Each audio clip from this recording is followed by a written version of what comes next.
evening, this is NSCN English News Edition and you're watching with me, Kim Hong Sai. First, the headlines. Manipur CM's abusive word, monkey remarks on Kukis. Need serious attention from NDA government, says top tribal body.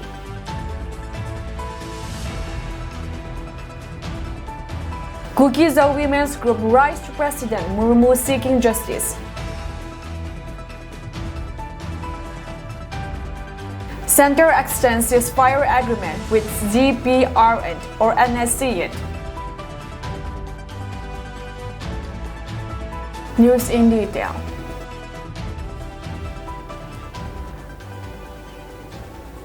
Manipur Chief Minister Biren Singh was allegedly seen making an abusive remark purportedly on the Kuki community while addressing the concluding program of Nari Sakti Vandhan at the state BJP office, or the Thambal Sanglin at Nityai Pat, to take info on March 6.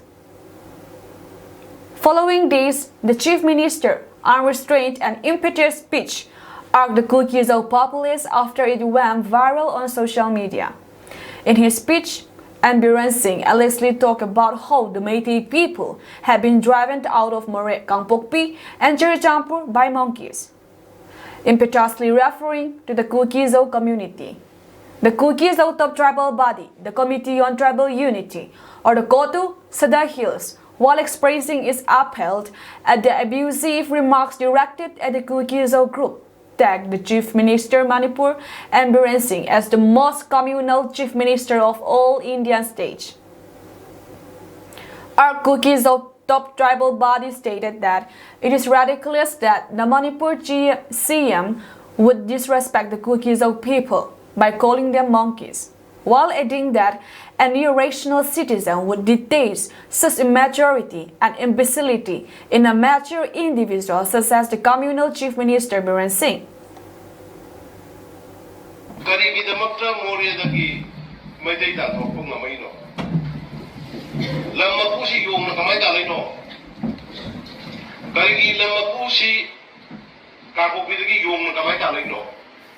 임파들이 그만이 안 되더라면 조사포리 그만이 달라 시기 모양새 번쩍번쩍 냉내를 갖다 프라사다 강으로 임파 오는 거지 불렀다 하고 오늘 보도 팀 오고 있니 아도 팀 오고 있니 뭐지 비련 받티는 좀브를 안 라요네 랑골 더 용게 알레르 뭐게 랑골 갖다도 받아 게 알레르 뭐게 봐 비신 뭐가 들어가면 랑골 갖다다 그래서 이게 아닌 모르겠니 아고는 보티 소리셔도 비라고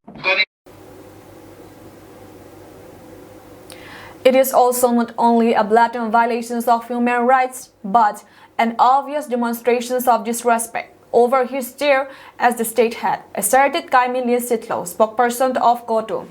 He also said that Biren's words and actions are equally unsound and absurd, which is unbecoming of the head of the state, and at this rate, it portends some major events where the state will soon crumble under his authoritarian rule. He then opined that the center must intervene immediately to save the hard-earned image of the NDA government before the lips of a fool Chief Minister swallow it.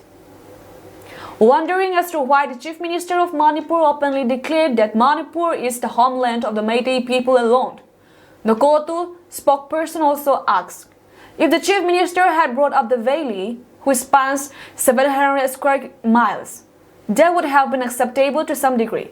Given that the Kukis have played active roles in the nation-building process, Sitlo maintained that Biren Singh's alleged genocidal crusade against the minority Kukis tribals under the pretext of illegal immigrants is illogical and not justified.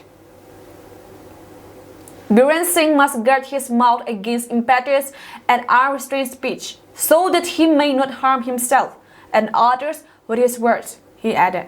The KOTU spokesperson further alleged that under Biren Singh's anarchy, Manipur has been in turmoil and peace and harmony are unattainable goals. He said that while the rest of the world looks on in silence, such communal CM is using its ultimate authority to obliterate the Kuki people. The issue of when the Indian government would step in and put things right remains unanswered to this day, he lamented. Why the center has not exercised sumoto cognizance over the sufferings of the Kuki people and provided justice, as the Indian constitution declares, as the Kotu spokesperson. Committee on Tribal Unity is upheld by the most communal Chief Minister of all Indian states, N. Biren Singh, for his most recent abusive remarks directed at the Kuki group. Manipur Chief Minister N. Biren Singh, while addressing the concluding program of Nari Shakti Vandan at BJP office at Nityaipat Chutek, Imphal on the 6th March, talked about how the Meitei people had been driven out of More, Kangpopi, and Churchanpur by monkeys. It is ridiculous that he would disrespect the Kuki people by calling them monkeys. Any rational citizens would detest such immaturity and imbecility in a mature individual such as the communal Chief Minister Biren Singh. It is also a blatant violation of human rights. His words and action are equally unsound and absurd, which is unbecoming of the head of the state. At this rate, it portends some major events where the state will soon crumble under his authoritarian rule. Why does the Chief Minister of Manipur openly declare that Manipur is the homeland of Meitei people alone? If he had brought up the valley, which spans 700 square miles, that would have been acceptable to some degree, given the Kuki have played active roles in the nation-building process. His genocidal crusade against the minority Kuki tribals under the pretext of illegal immigrants is illogical and not justified. Kotu questions why the center has not exercised sumoto cognizance over the suffering of the Kuki people and provided justice as the Indian Constitution declares. I repeat, Kotu questions why the center has not exercised sumoto cognizance over the suffering of the Kuki people and provided justice as the Indian Constitution declares. The Kuki Women's Forum Delhi and NCR on Friday wrote an appeal to the President of India, Draupadi Murmu, seeking that every possible measure be taken to help restore the faith of tribal women of Manipur in the democratic institutions and processes of the country. May this International Women's Day be a turning point in the abysmal performance of governments at every level in safeguarding women and their interests in this great republic of ours, said the letter. Also marked the Women and Child Development Minister Smriti Irani, National Commission for Women Chief Rekha Sharma, National Human Rights Commission Chairperson Justice Arun Misra, and the Chairperson of the National Commission for Scheduled Tribes. At a press conference in Delhi on Friday, organized by the Kuki Women's Forum and the Kuki Students Organizations of Delhi NCR on the occasions of International Women's Day, the tribal body stressed how the ongoing ethnic conflict has had a disproportionate impact on the Kuki people, specifically on the women of the community who have borne the brunt of this onslaught.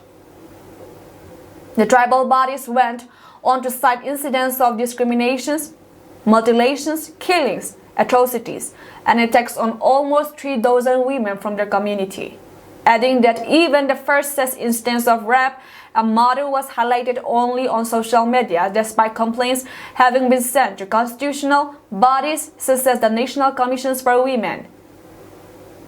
Given the situation as it stands in Manipur currently, the tribal bodies, in their letter to the President, called for the authorities to believe the victims, investigate and prosecute the crimes against them, provide medical and psychological support, and ensure access to rehabilitations. In a press statement issued by the tribal bodies on Friday, they said, the theme for International Women's Day 2024 is Invest in Women, Accelerate Progress. However, Kuki women have been on the receiving end of inhuman torture, vilifications, and have been stripped of their fundamental right to live with dignity. For the past 10 months, they have been victims of unfathomable violence, their voices silenced, and their cries for help ignored. Tara Manjing Hanzo, one of the Kuki victims of the conflict who had to flee their Imphal home when the conflict began, said at the press conference, "As a Kuki woman, I am facing discriminations at 3 levels. 1. As a woman. The 2nd, as an Adivasi. And 3rd, as a member of a minority religion, which is Christianity." In Nagaland, the center has announced the extensions of the ceasefire agreement with the government of the People's Republic of Nagaland, or National Socialist Council of Nagaland, ZPRN, or NSCN, for another year. Effective from April 28, 2024 until April 27, 2025, the extension aims to maintain a conducive environment for dialogue and reconciliations in the region. The decision to prolong the ceasefire was reached through mutual consensus between the center and the GPRN, or NSCN, highlighting their commitment to finding a sustainable resolution to the long-standing conflict. According to the official notifications, the ceasefire will be subject to adherence to the ceasefire ground rules, CFGR, mutually agreed upon and signed by both parties. Additionally, it will undergo mutual review and potential amendment with the active involvement of both the center and the ZPRN, or NSCN. The agreement was formalized with the signatures of key representatives from both sides.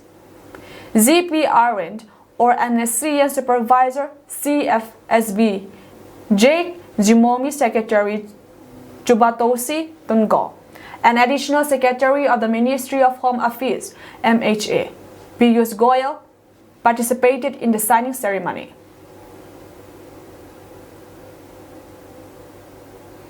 The burial program of Mother Ningkim, 60 years, wife of El Manglung, was organized today, the 9th of March, at Mother Cemetery, Second Lamka. ZPO led the solemn burial program, which started at 11 a.m. Mention may be made that the deceased Ningkim was one of the 4 victims of the unfortunate incident that took place on November last year on their journey to Kangoi. She is the 91st martyr to be buried at the Martyrs Park at Second. Ningkim and his companion were mercilessly threatened and killed by the Meitei on their way to Kangoi.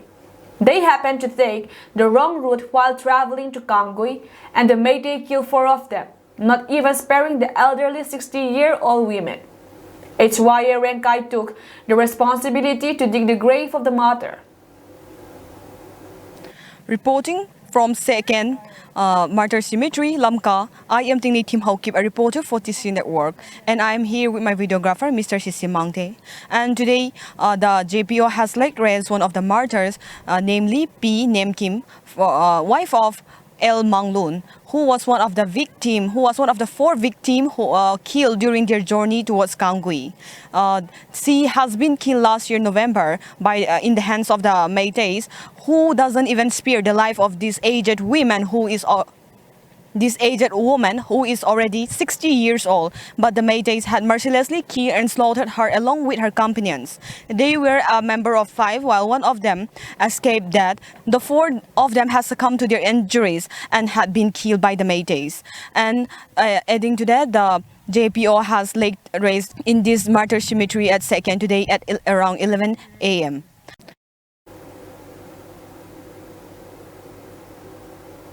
Today at around 12 p.m., the Ex-Servicemen Welfare Association, New Lamka, celebrates their 37th Rising Day. Come, General Assembly at ESWA office in New Lamka. Honorable Captain T. Sat Kuliam, Vice President, led the program. Honorable Captain G. Nang Lianmoy, Secretary, was the recording secretary of the program. Opening prayer by Honorable Captain Elder T. Siazatang and welcome speech was taken up by T. Sakolian, Vice President. Subidar Gintiang Mang, Assistant Secretary, took up the inductive service, followed by Honorable Sub-Major Velson, leading the remembrance and honoring event of the deceased members of the association. Annual report was given by the auditors and secretary, followed by a blessing prayer from Reverend Honorable Captain Thangnon Kopsia. The president in his speech said that all the ex-servicemen should maintain proper CSD card and all pension-related issues properly. Free medical care for the pensioners were to be conducted every month, but to do certain inconveniences, it can't be conducted till now. The gallantry awardees can also benefit many monetary and other sides from the government, but all this has not been taken seriously by the concerned personnel. We should do what we're supposed to do, so as to benefit from our past hard work, he added. Canteen CSD canteen card izat sebu liquor card le grocery card yai pen India government apoi mo ngai ma khat ei loin izat khak lo yai card ni izat chianga I ham phan nau van lei chau hiloina si na hiam wang ta nai tua chianga luangong ki kham chianga wai canteen card thu I han kuang man ei pawina ei lama han kuang man ngi kya vai pawin ki har na di wai te kan card khata liquor card asanga ki klema.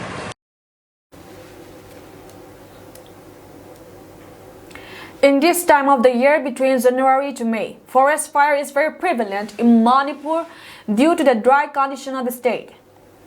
In regards to this, the Kumintang 3311 New Lamka power substation had been burned down by a forest fire today. The fire brigade had been summoned immediately, and luckily, the damage was considerable. Witnesses had reported that the fire broke out due to the burning of garbage by the caretaker after they had cleaned the surrounding of the power station. The damage was considerable due to the immediate summoning of the fire brigade at its arrival on time. The brigadiers and the Kumintang villagers jointly put out the escalating fire and thus preventing it from spreading to the nearby transformer and other buildings. Since it is the dry season, the fire brigadiers requested the caretakers and the villagers to be careful while handling fire. Fire can rapidly escalate during this dry season, he added.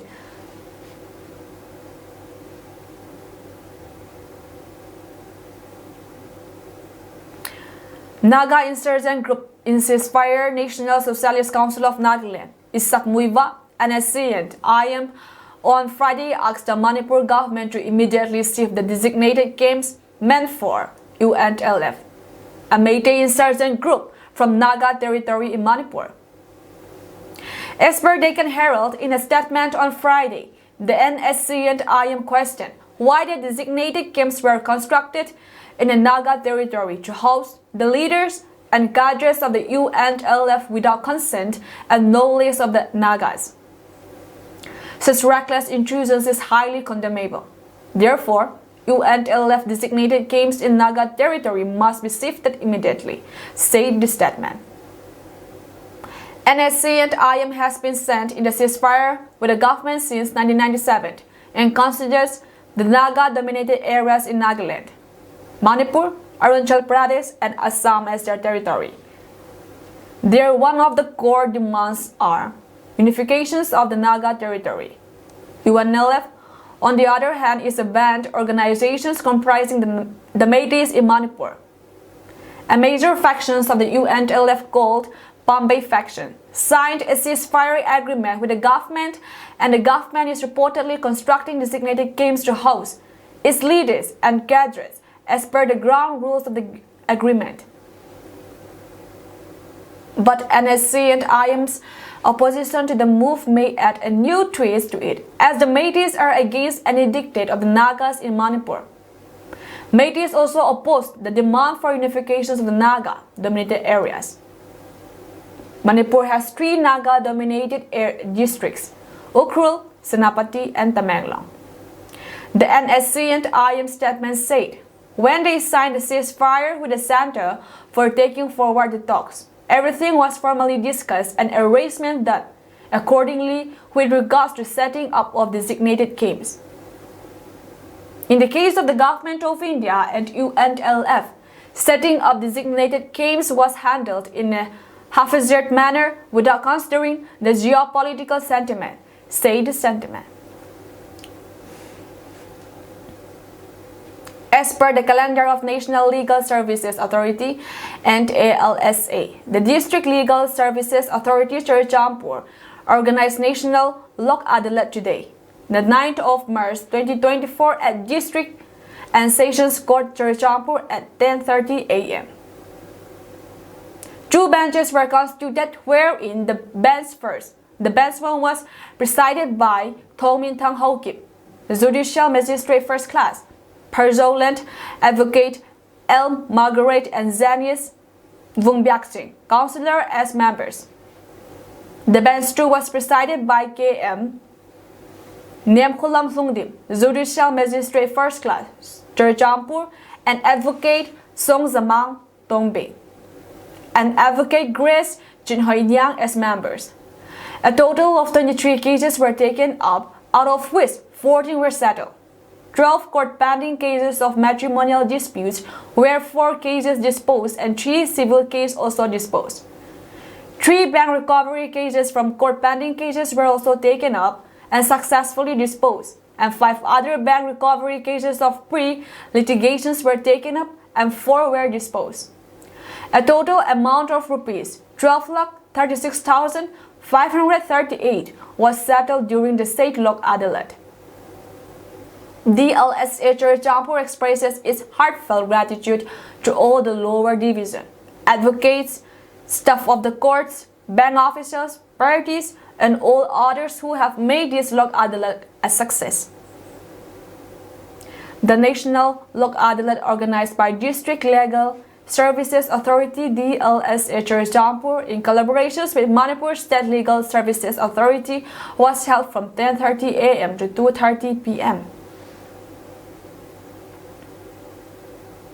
Assam Rifles, under the aegis of Inspector General Assam Rifles South, conducted mega medical and dental health camp in collaborations with Mars Student Associations and supported by District Health Society at Saikot Government High School, Village Saikot, Churchampur District on 9 March 2024. In continuation to the Assam Rifles' endeavor to spread compassion, enhance mutual trust, harmony, and peaceful association with the local populace, the medical camp was an endeavor to reach the populace of Saikot and surrounding villages, ensuring a healthy environment and fulfill the healthcare aspirations of underprivileged inhabitants of remote villages and IDPs during the ongoing crisis in Manipur.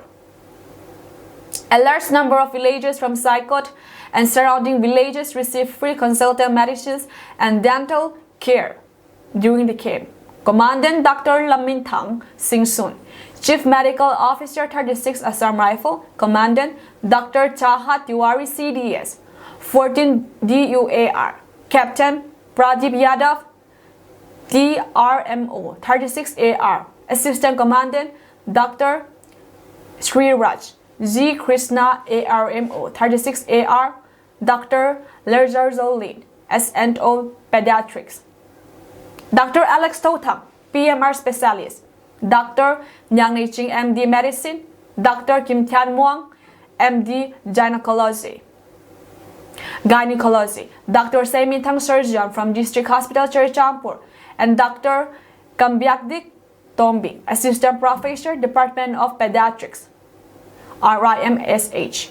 Intern doctors, Dr. Benjamin, Dr. Chingboy, Dr. Chingti, Dr. Hana was part of this medical camp. Special focus was given on educating the villagers about hygiene, sanitation, prompt diagnosis, prevailing lifestyle diseases and contagious diseases, followed by the ways to prevent them. Reporter for TC Network, and we are visiting the Mega Medical Cum Dental Health Camp organized by the 27 and 36 Sector Assam Rifles in collaboration with the HSA. And as we can see, they have organized this health camp mainly for the IDPs and the downtrodden, the poorer section of the society. The various departments that they can provide today are dental, gynae, medicine, surgeon, ortho, and various others as well. Today, there are around 5 specialist doctors available, and we can also see that many patients are coming to benefit from this healthcare. And HSA also decided to continue doing this type of good work in the future as well. Let's have a talk with one of the executive members of the HSA. In regards to today's program, we would like to ask few questions to Sir Emmanuel Pulamte, HSA Coordinating Secretary, Manipur. My first question to you is, sir, can you please brief us about the medical camp that is being organized today? This medical camp is organized in collaboration with the Assam Rifles 36-27 sector, HSA, and District Health Society. How many patients have visited this medical camp as of now? As of now, I think 400 plus patients had already attended here. And we focus on the IDPs and the below poverty line people mostly. And what are the medical department available today? In regards to the medicine, it is being bared by the IAR and the General Headquarters HSA, and the doctors is being supported from the District Health Society. We have 5 specialists: ortho, surgeon, medicine, gynae, child, dental. Yes. Thank you, sir. So, do you plan on organizing this type of medical camp in other places as well, or what are your future plans? Certainly, we're looking forward to it. Thank you, sir. Thank you for your time.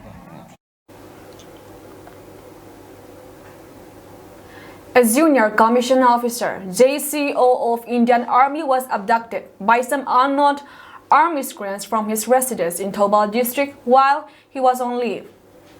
The JCO, identified as one Konsam Kheda Singh, 40 years, was abducted by the miscreants arriving in 3 or 4-wheeler vehicles at around 9 a.m. Acting on the information of the abductions of the JCO by unknown armed miscreants, combined team of Manipur Police and Central Forces immediately launched a joint search operation. The swift actions of the combined security forces resulted in safe rescue of the JCO from Waikong area in Kasing district around 6:30 p.m. A case has been registered in this regard and investigations is underway, a police report says. Prime Minister Narendra Modi virtually inaugurated projects for 3,500 crore and laid foundation stones for several developmental works in Manipur. And Biren Singh highlighted that the projects amounting to rupees 3,500 crore, that includes foundation stones for 36 projects for a total of rupees 1,748 crore, and for 45 projects with a total amount of rupees 1,703 crore approximately. Highlighting the foundation stone laying of a unity mold at a project cost of rupees 149 crore. Chief Minister said that the unity mold will have separate stalls for all recognized communities in the state, further stating that it is an important project which was proposed by the state government. The Chief Minister thanked Prime Minister Narendra Modi for approving it. And Biren Singh also thanked the Prime Minister for the laying of infrastructure, development of maternity and child hospital. He said the projects also can include infrastructural development of Manipur Technical University at a project cost of rupees 54 crore, and that it will be beneficial to the youth. And Biren Singh also highlighted infrastructural development of the processing zone of ITSEZ. He said that the Prime Minister has suggested laying special focus on sports to divert the youth from drugs, which has led to ideas like one village, one ground. He added in foundation stones for football grounds with natural grasses in 7 different locations were also laid. Other projects for which foundation stones were laid include school infrastructure development, 2 road projects under NSCN-IM, 2 national highway projects, Infal to Ziribam, Ukrul to Taloy to Tadubi, and 4 bridges under Setu Bandhan, he added. Projects which were inaugurated include 2 roads under CRIF, water supply schemes under Jal Jeevan Mission, Craft Handloom Village at Moirang, 4 national highway projects, Infal to Moray, Tamenglong to Khongsang, Maram to Parent, Churchampur to Tuivai. Highlighting the plight of the Sangay, Ambiren Singh observed the need to preserve and protect nature and the environment. He said people should understand that people depend on nature to survive, and that it is not nature that depends on humans to survive. He also stressed on the rejuvenation work of Lamfelpat, as said today. A lot of environmental changes like arrival of migratory birds have been witnessed in the area. 8 SNC World Central Kitchen and Spanish Maritime Organization Open Arms have loaded a boat in Cyprus with 200 tons of food that they hope will sell to Gaza in the coming days. Spanish-born Chief Jose Andrew told the Washington Post. The plan predates and is unrelated to a U.S. mission announced by the Biden administration Thursday that aims to build a temporary seaport in Gaza for the delivery of aid, say Andres, a loaded restaurateur who formed World Central Kitchen in 2010. On Friday, Andres shared photographs from Cyprus on the social media platform X that show preparations for the delivery. The aim was to land on the beaches of Gaza with 200 pallets of aid, he wrote. However, the planned pilot program due to launch Friday was cancelled because of the weather, the chef said in a phone call. Exactly how the aid would eventually reach Gaza remains unclear. Andres said the plans were still fluid and that they would have to adapt to circumstances.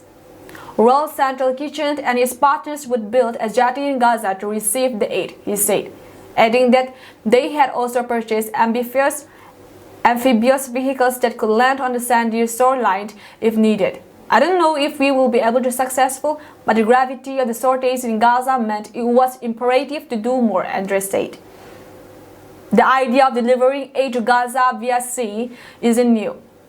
A maritime humanitarian corridor was first proposed by Cyprus in October, shortly after the war in Gaza began. However, it is only after months of limited deliveries by road and later by airdrop that the sea route was considered viable, with the United States and European Union offering their blessing this week. Under the plan, Israeli officials will inspect the aid while it is in the Cypriot port of Larnaca. The delivery of humanitarian assistance directed to Gaza by sea will be complex, and our nations will continue to assist and adjust our efforts to ensure we deliver aid as effectively as possible. The European Commission, the Republic of Cyprus, the United Arab Emirates, the United States, and Britain wrote in a joint statement. One of the 2 groups leading the mission, Open Arms, mostly works on search and rescue in the Mediterranean Sea, but previously worked with World Central Kitchen to deliver aid to Ukraine via the port of Odisha. This mission is highly intricate but exceedingly crucial, Open Arms said in a statement on the fundraising page on its website. Some humanitarian groups warned that the U.S. plan to build a port empire to receive humanitarian aid in Gaza could take weeks to come to fruition. The proposed plan from the World Central Kitchen and Open Arms could be quicker, even if it was not yet clear how it would work in practice. From our experience working in other countries, there are large boats that can operate and dock in shallow waters, which is the case in Gaza. However, it will take weeks, if not months, to build the pier and get these boats equipped and ready, said Rabi Turbai, Chief Executive of Project Hope. Andrews said that the United Arab Emirates was working closely with World Central Kitchen and open arms on the plan, with the Gulf state providing funding and logistical support. The LUCK and partner agree more than one ship will be needed and are working toward a constant flow of aid, Andres wrote in a message. That's all from us tonight, and we thank you for joining our program.